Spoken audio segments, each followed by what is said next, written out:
Hey guys, Nick here. Today we're going to talk about Starship traits from the C-Store. So, if you watched one of them, I think it's 2 videos back now, I talked about Emergency Weapon Cycle from the Arbiter, that's also from the Kurak and the Mogai, or Mo, I don't know how to pronounce it that well. Um, so, that's your number one trait for every energy weapon build. Yeah, so I'm not going to talk about that one too much, but yeah, if you are looking at energy weapons, that's your number one trait. But this is more of this is going to be a continuous little series. So I'm going to start today with beams. So with beams, I break beams down into 3 subsections. We have beam, fire at will.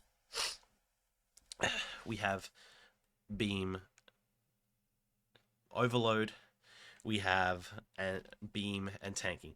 You have surgical strikes. You have reroute power. Those are like specialized firing modes that require special. That ones they have different extension traits and all. But as those are, but I'm gonna talk about our stock standard, our beam overload, and our beam fire at will from the tactical tree, so that anybody can use at any point. So the reason why I break them up into three, tanking and beam fire at will is the same fire mode. Both use fire at will, but tanking requires threat generation and defensiveness. So our trait selection is going to be a little different to just DPS fire at will. So I'll start with standardized fire at will, and then to tanking, and then to beam overload. It's going to be pretty similar because um, if you're looking at just a C store, Beam Overload doesn't have an extension trait from the C store. So if you're looking at C store traits for Beam Overload, it's going to be pretty similar to Firewheel minus the extension trait. So first, I'm going to have a look at Promise of Ferocity. So this is no particular order. I just have pulled them up on the wiki so I can read out the ship names. PPP. I just said PPP. That's gonna. If that was on Twitch, that would have been clipped, and everyone would have been laughing at me. So, Promise of Ferocity. 4% bonus weapon damage for duration of combat when using pilot or tactical bridge officer abilities. Max once per 4 seconds, stacks for 5 times. All stacks lost when leaving combat. So basically, as long as you're in combat hitting tactical abilities, you have 20% bonus weapon damage. So that's 10% cat 2 to your weapons.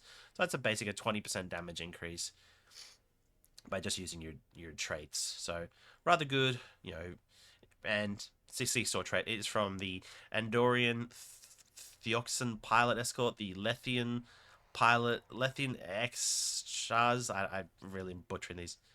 XECHAS pilot escort Lethian, and the Day One Vandross pilot escort. So they're from the C store. You look up, they're the tactical variants to the pilot escorts. You can probably just look up the trait Promise of Ferocity on the wiki, and that'll get you closer than I can by butchering their names. But it's a simple trait. Say you're using a pilot and a pilot ship with tactical abilities, you'll stack this up nice and quick, and then have a 20% bonus damage the entire duration. So not too much to say about that one, but it's just one of our better ones from the C store when using energy weapons. Next, we're going to look at supercharged weapons. So supercharged weapons is when firing a torpedo, get 1 stack of supercharge buff. Supercharge stacks up to 3 times. Directed energy weapons gain 10% Cat 1 damage for 20 seconds, 1.5 crit chance, and 6.6 severity, stacking up to 3 times. So that works out to be 30 Cat 1, 4.5% crit chance, and 19.8 crit severity. So, in theory, this one's might edge out our Promise of Ferocity because almost 20 severity is going to be pretty similar damage wise to 20 Cat 2 if you're critting 100% of the time. If you're not, you might want the flat bonus damage. If you have a really high crit chance on your build, you might want the crit severity. It gets a bit more tricky when you are working towards the higher end, when you have crit and damage bonus. What's your happy medium on which one? But then again, that happens with everything. So, but it's I think then again, it's not too much to say. With your energy weapon build, you have to run a torpedo. That's the only one downside of this trait. You must run a torpedo alongside of your energy weapon build, which normally most people do, like the Dark Matter Torpedo or the Maelstrom Torpedo from the Maelstrom's from the legendary Akira, the Dark Matter is from Discovery Reputation, and this trait, Supercharged Weapons, is from the Endeavour Tactical Star Cruiser. So the Martok or the Kopesh. So basically, it's from any of the tactical flagships. So the Tactical Odyssey, the Tactical, I think it's a Bordersque, the Tactical Scimitar, or the Legendary Verity, the Legendary Bordersque, or the Legendary Scimitar, if you have any of those ships listed. Okay, so next trait, which will be our final trait, is Calm Before the Storm. Calm Before the Storm comes from the Gamorrean Intel Flight Deck Carrier, Cardassian Intel Flight Deck Carrier.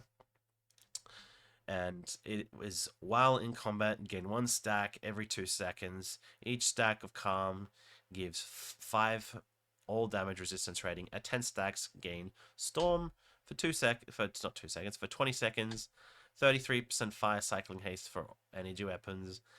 Bridge officer abilities recharge 33% faster.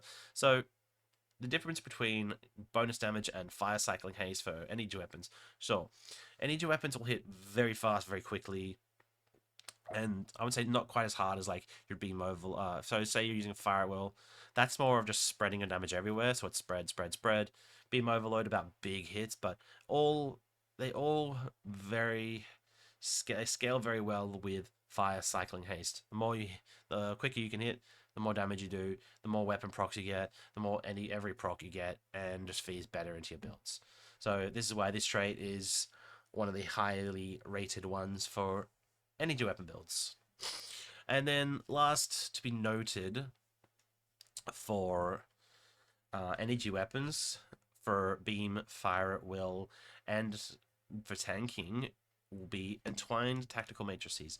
So Entwined Tactical Matrices is our extension trait for fire at will, and as well Scatter Volley if needed, if you haven't already got Withering Barrage from the upcoming KDF event that we'll have in a couple of weeks.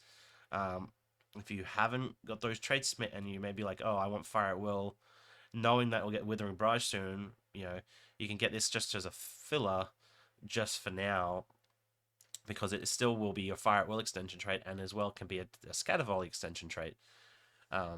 So when activating Torp Spread, you gain a fire at will. When activating fire at will, you gain a Torp Spread. So basically that means is you can hit fire at will. It has a 10-second activation, duration. So you hit fire at will, that also gives you a Torp Spread for free. You hit fire at will for 10 seconds, so 1 to 10. Firewall's cooldown, global cooldown, is 20 seconds. So at the 10-second mark, to fill the gap to 20 seconds, so you have 100% uptime on your fire at will, you hit Torpedo Spread at 10 to 20. And that means at 20, when your actual fire at will is back up, you have 100% rotation of your fire at will. So it means more uptime, more damage, and happy days. And so those 4 traits listed, so Entwined Tactical Matrices and the 3 traits before, our Calm Before the Storm, our Promise of Ferocity, and our Supercharged Weapons. So those 3 traits are for both Beam Overload and for Fire at Will. Entwined Tactical Matrices is more from our Fire at Will. It doesn't do anything for Beam Overload, it just does things for Fire at Will, Scatter Volley, and Torpedo Spread. And the last trait I'm going to list for tanking is History Will Remember. So say you are... So now we're going to move to tanking section. So now, say you're a brand new player, you just finished the maybe the year-long event, you haven't spent any money in the game. You go, I play tanks on other games. Like I play World of Warcraft on the side. I try to play a tank or a healer. So if you play a tank and you're like, I want a tank in Star Trek Online, this is the trait for you with Entwined Tactical Matrices. Tanks, as you would know, don't need to do as much damage. They need threat generation, survivability, and general aggro stats. So threat generation is our, how to aggro things. So if you want to say you have a you want to pick 2 traits for a tank. You want to pick Entwined Tactical Matrices, and you want to pick History Remember for your first and your second, because same as damage dealers, but even more important for tanks, you want to have 100% uptime on your fire at will, because you need to be first to be hitting things, because the way tanking works in Star Trek Online is on a threat per second basis. So if someone who's doing high AoE damage beats you to that target and starts spraying their building threats per second, and it builds and it builds and it builds, you turn up maybe 5 seconds later with less damage, but maybe a bit more threat, just natural threat generation, you'll still struggle to take the threat back from them, because you haven't beaten them there and they've built up their threat. They've gone, oh, this person's quite threatening. We need to get them. So threat's a big part of this game, and uptime. So for tanking, so this trait, you should remember. I mentioned it in my tanking video if you've seen that, but I'll go over it again. As History Remember, for each foe that damages you, gain 1 stack of History Remember, 30 stacks maximum, which grants you the following until you leave the map: 1% damage, 1% hull regeneration, 1% maximum hull, and 10% threat generation at 1 stack. At 30 stacks, it's 30 damage, 30 hull regen, 30 maximum hull, and 300% threat generation, which is quite a lot, which is why it is our best in slot for tanking, because, tanks, you can go, oh, I don't want ETM because I can use redirecting arrays, and vice versa. It's a good point now. I'm mentioning redirecting arrays. Redirecting arrays are it's down in the R's. It's just, I'd say it's an honorable mention for tanks. I wouldn't personally recommend buying it, because buy ETM as the all-around good one, because redirecting arrays is basically a tank's fire at will extension, and it's not quite as good as ETM. So ETM is a bit more micromanagement, but this will only give you 75% uptime on your fire at will, whereas ETM will give you 100%. And this one relies on you taking damage. So as a non-damage dealer, as a non-threat generation damage dealer, so basically a non-tank, this trade's basically worthless too, because you should hopefully not be taking damage if you have a good tank around you.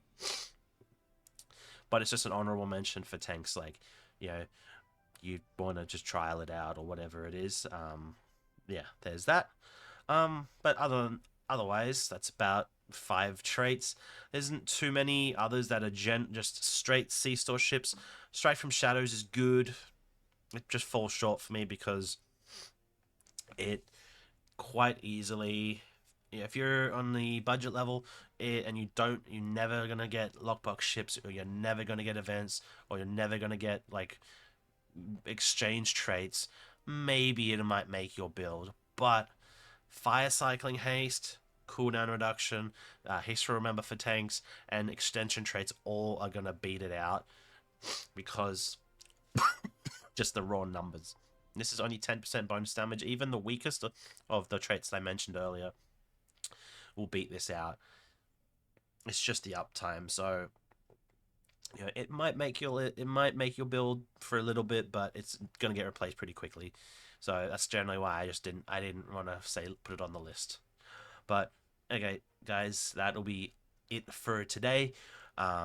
There will be more of these sort of Starship Trait series coming, and then also C-Store advice conversations coming in the later days. I'm not too sure what I'm going to do next. If I'm going to do cannons, I'm going to do EPG. I'm going to do maybe, if I do control. There's a few. I'm going to go into all different build types in the next coming days, maybe next coming week. Just depends on which day I record and which day I feel like, or which build I'm looking at on that current day.